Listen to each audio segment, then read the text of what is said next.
O ang luy-lo izun kinaya lumibay zong anda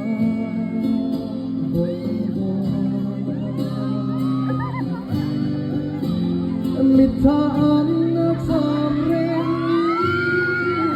sa pemo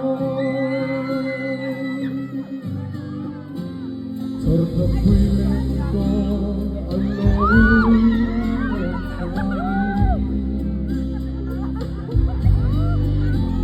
oh lui mo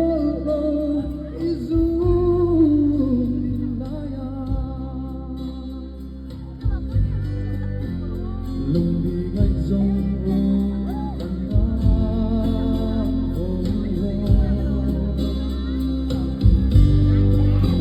mitaan na tamrengi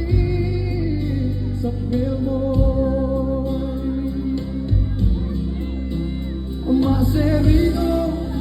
na biadukan tiamay ka lengdang minher san may higat tuwar zolo Enan kuaru hetiang lectura minanglo duande Vana tuai tuang e fin tantungi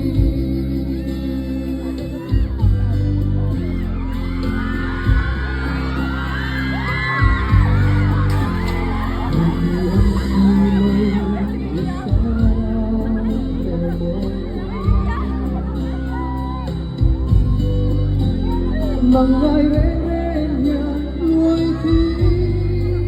kanulete Lomban sai zange kane sino Tuar tiang parni arian zanzai Maserino na biadukan tiamay ka Lenggang minher sa may hingat tuwar zolo Engan kuado hentiang lectura minanglo duande Vana tuai tuang e fin tantungi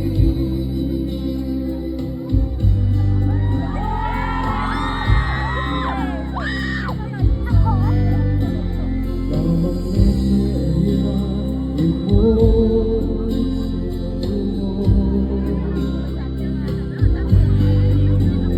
Yang gustunya karing ang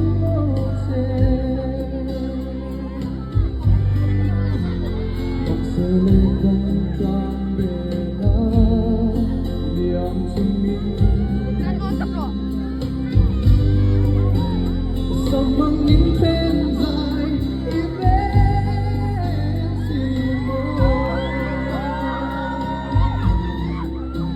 Maserino na biadukan tiamay ka